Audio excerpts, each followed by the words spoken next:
colleagues here with me to answer your questions. I would ask some of the questions that we get are going to be certainly covered in here about the bill and how to pay and health insurance and that type of thing. So if you want to hold your questions till you see if it will be answered, that would be greatly appreciated. All right.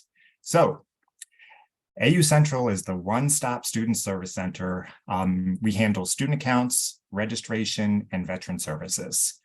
Right, so we're located on campus in the Asbury building, room 201. So when you're on campus, please come by and say hello. We're accessible via email, chat, walk-ins, and phones. So we're the one-stop student service center where students and parents contact with questions related to those three areas, but also a lot of different things, because if you don't know who to contact, we're a great place to start. We're very accessible during business hours during the week. So you reach out to us if you have a question.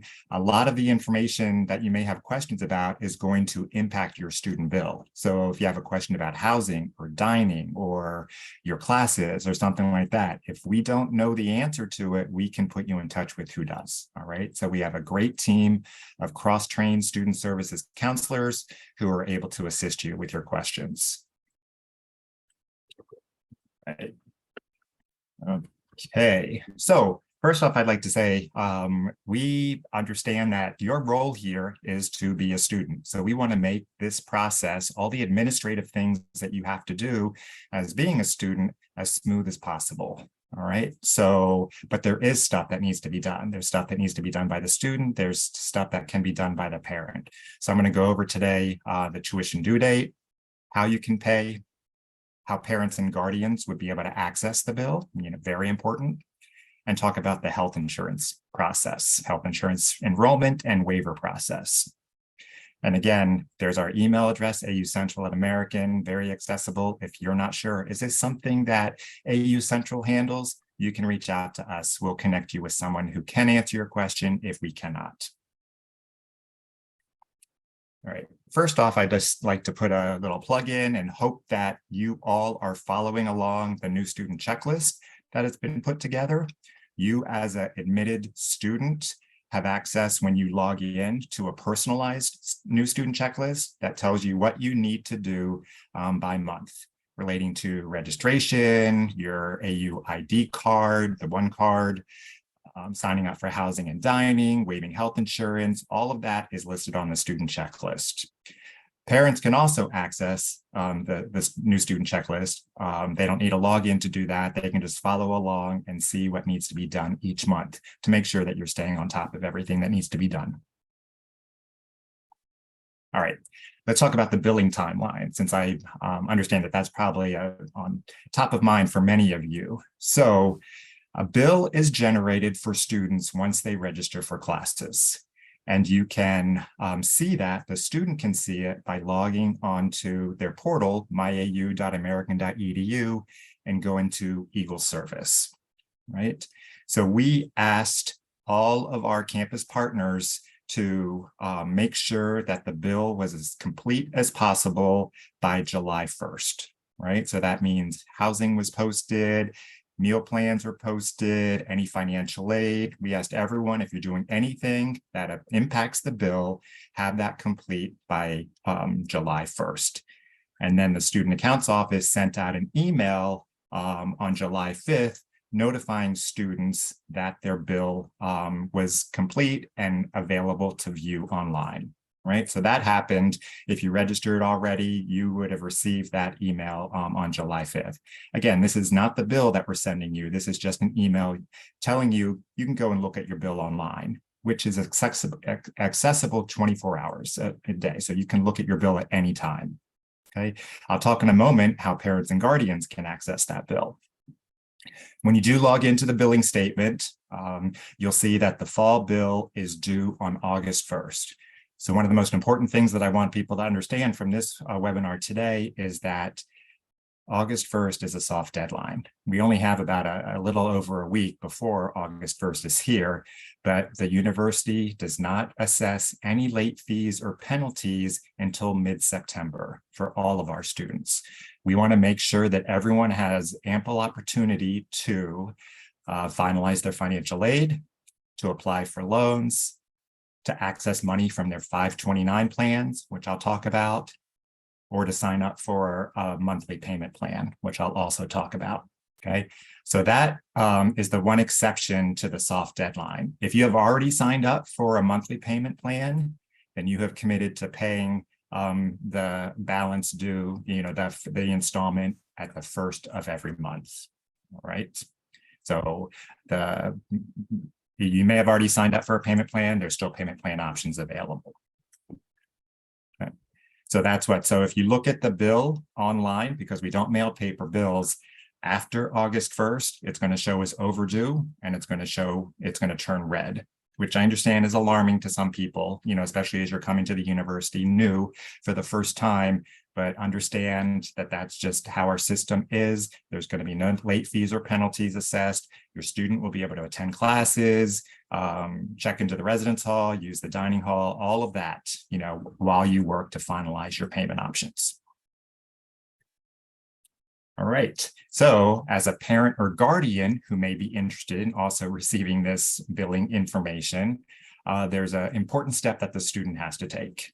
So that is called person proxy access. So the student would go into their bill online in Eagle Service, and you can see down here at the bottom, I have a screenshot of it. The student grants access to whoever they want to be able to see the billing statement online. Okay. Otherwise, without that access, only the student has access to the bill. All right. So it's important that if a parent or guardian is the one responsible for the bill, that the student goes in and grants access, and access can be granted to multiple people. Okay. So the nice thing about granting access is the student and their proxy will each receive an email whenever billing notifications go out. Right. Once access is granted, I put a little reminder here on the side that this is a common question that we get. A parent gets access, they log in with their own user ID and password. They see two names listed there, the parent's name and the student's name. The parent clicks on their name and it says there's no account balance to pay. And then the parent contacts us and says they should have a bill, but it says no account balance to pay. You must choose the student's name, right? So you log in and you choose the student because you're looking at the student's record, not your record. So go back, click on the student's name, and then you'll see all of the billing details that you need. Once the student gets into person proxy access, you'll see there are three options that they can choose from. There's account activity access, which means that the student or whoever has proxy can go in and see all of the details of the bill and print a PDF copy of it. There's the make a payment option, which self-explanatory, you're able to make a payment online towards that account. And then finally, there's tax information, which may not be important to you right now, but in January and February of 2024, when you are filing your income taxes, there's an education tax credit. So they're going to ask you if you paid tuition towards higher education, and this is the documentation that you would need to file your taxes. So again, by granting you access to that, you as the parent or guardian can access that information at that time. The easiest thing to do is just for the student to allow complete access, and it would give access to be able to see the bill and the details, make a payment, and get tax information when it's due.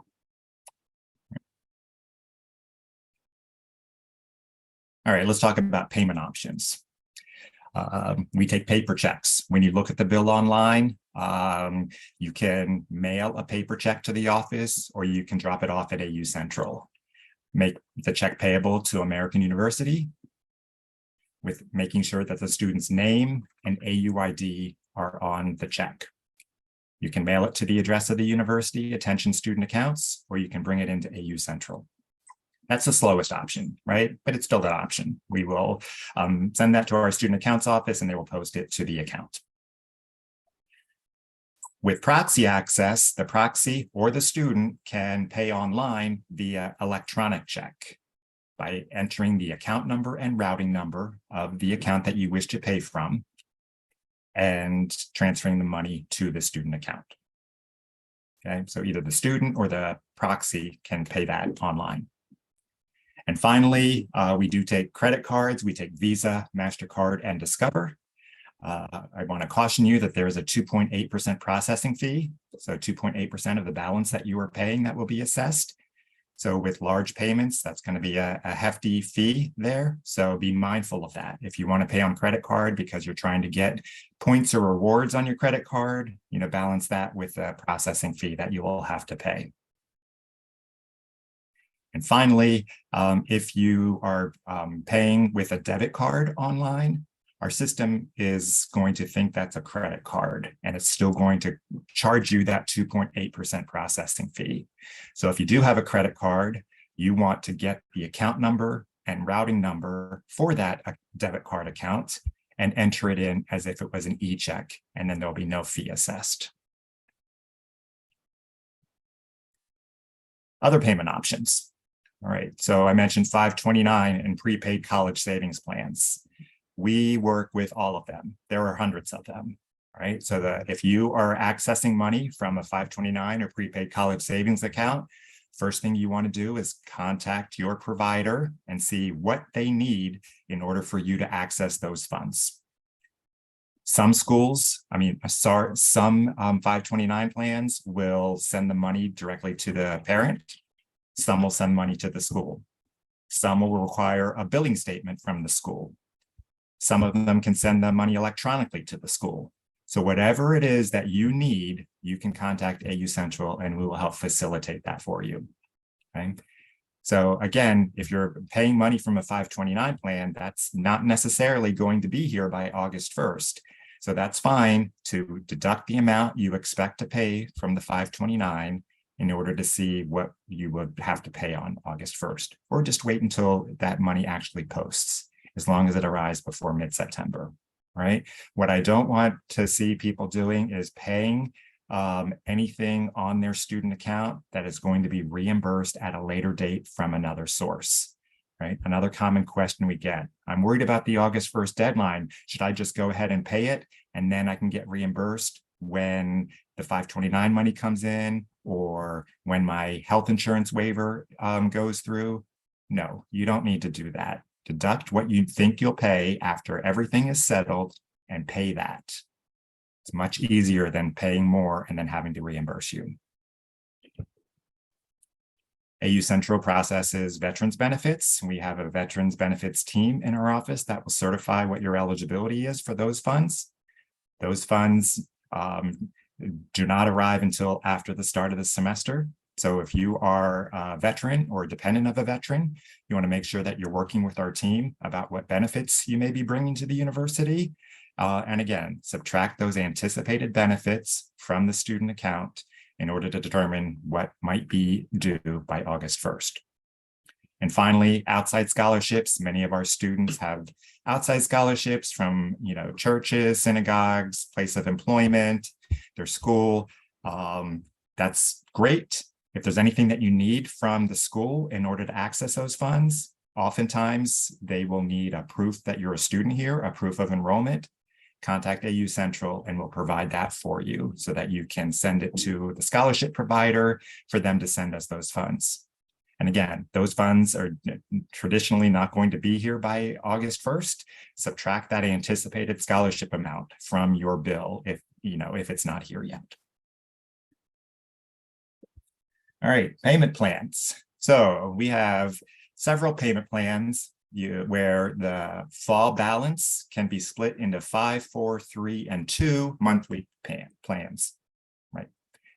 5, 4, 3, or 2 monthly installments, right? So we do bill by semester. So everything that you see online on your bill right now is going to be for the fall. You'll have a spring bill once your student registers for the spring semester. The deadline for the 5-month payment plan has passed, right? That was on July 15th. You can still sign up for the 4-month payment plan, which deadline is on August 15th. So if you submit an application for a payment plan right now, then you will automatically be signed up for the 4-month payment plan, and your charges on your account will be divided up into 4 monthly payments starting September 1st. okay? And again, you can sign up for the 4-month payment plan after the August 1st billing deadline. So that's what just tells you more. And again, that there's no penalty, as you work to finalize your options after August 1st. There's a $50 charge per semester to sign up for the payment plan. Payment is due on the 1st of each month. So please don't confuse my talking about a soft deadline if you're not on the payment plan, because if you're on a payment plan, it's a hard deadline. You are committing to paying on the 1st of each month. The application is available at help.american.edu. Either the student or the parent can complete that application. Health insurance. Once a student registers full-time, they are automatically assessed $2,302 for the health insurance fee for the university. That covers the entire year. You're assessed it at the beginning of the school year, and it covers fall, spring, and summer. And then you'll be assessed it again for your second year. If you are covered under a comparable plan, then you can go online and submit an appeal to have the health insurance charge from AU removed from your account. The deadline for the appeal is September 11th. After September 11th, if you haven't had a waiver granted, then that charge will stay on your account. So it's important, if you know that you're covered under another plan, to go online and see, confirm that, and then submit a waiver. You'll receive, the AU doesn't review the waivers. We have an outside company that reviews them and will notify you if it's approval or denial. So know that once the waiver appeal is submitted, it'll take a couple of days for it to be reviewed. And then if it's approved, a couple more days for the charge to be removed. Again, that's fine. Don't let that August 1st deadline that's coming up very quickly worry you about that. Again, we're receiving a lot of inquiries now that says, I just submitted my waiver appeal, or I just got approval. Can you please take off that charge because August 1st is coming up? Absolutely, we get it. It's going to be removed, but that August 1st is not going to affect anything. So you can do two things. You can either go online and subtract the amount yourself, subtract the $2,300 from the amount that's owed and go ahead and pay, or you can just wait until your waiver has been approved and the charge has been removed and then make payment. Either one is fine. Okay, because again, after August 1st, it's not going to be any penalties until mid-September. Okay, there we go. Tuition refund insurance. This is optional, right? We partner with an outside company called GradGuard, which offers tuition refund insurance. So what this means is if after the first couple weeks of the semester, if a student gets sick and has to withdraw from all of their classes, then university policy is beyond a certain date, they're still going to be charged for their tuition, right? They're still going to incur their housing charges, some meal plan charges, and that can be hefty, right? So this tuition refund insurance is a policy that if you choose to purchase, you would contact GradGuard directly and insure all or part of your educational investment.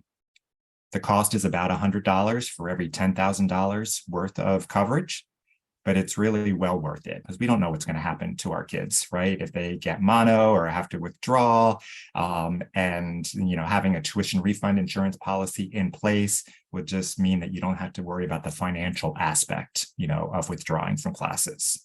So I highly recommend it. But it is optional and you pay GradGuard directly. This is not something that will appear on your billing statement. All right, and finally, just review some helpful hints. So if you're looking at your bill online and there's anything that is not appearing on there that is going to come in, then go ahead and subtract it to determine what you should be paying. All right, that includes pending health insurance waivers, any outside aid, 529 payments, okay? Late fees are not assessed until after the second week of classes. If you signed up for a payment plan, that complicates things a little bit if there's still pending aid, but you can reach out to our office if that's your case. If your payments are too high because there's still something missing, financial aid or 529 payment or whatever, contact our office and we'll work with you on that issue. right? Payment plan due on the 1st of every month. $40 late fee is applied for payments more than 3 days late if you're on the payment plan. All right, and then payment plan, we've got the 4-month payment plan sitting out there that you can sign up for. You don't have to choose a payment plan. Payment plan enrollment is based on when you apply for it. So if you apply today, you're automatically going to be signed up for the 4-month payment plan with the first payment due on September 1st. All right, so that are my highlights and tips to get you through the next couple of weeks as you transition into being a full-time AU student. There again is our contact information. I also included the help.american.edu site that all of our offices have worked hard to put together. You as a student would go to that site and log in, and then you could just type in your question. Parents don't need a login necessarily to look at it, but you can create one if you want more personalized information. You type in something like health insurance waiver or payment plan or tuition refund insurance or bill deadline or financial aid or anything else that any of the other sessions have talked about today. And you'll find articles in there that lets you know what you need to do, answers commonly asked questions about it, as well as a link to the actual application. All right, so I'm going to stop sharing here for a second, and I just see all of these people, and I'll pause and I'll see. I know you can't unmute yourselves, but I'll just pause here, see if I get any messages from my teammates, if there's anything that I should go over again or that I was not answered in here. Yes, Katie is including in the chat very helpful information when you contact us.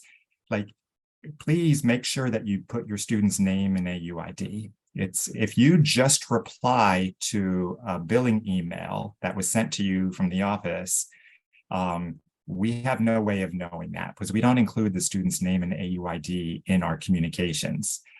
So if you just reply to it without telling us who the student is, we can't access that information. So please include the student's name and AUID when you communicate with us. Also make sure that you have proxy access, because if you ask us a question, the first thing my team is going to do is look and see if you have proxy access. We can't talk about the bill with you if your student hasn't authorized it. As funny as that seems, that we need permission from our kids. My daughter just finished her first year at AU. Then I need her permission to talk about the bill. That's the way it is. So please make sure that your student sets you up for proxy access. You can pay from multiple accounts. Everything that I've talked about, you can combine. You can pay your bill with financial aid, with a payment plan, with 529, from multiple accounts, from 2 parents. All of that is possible, to pay towards your bill. Yes, absolutely.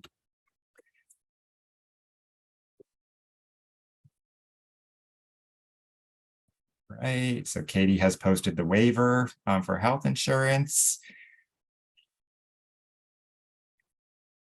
Okay, so the waiver is in the link in the chat. Okay.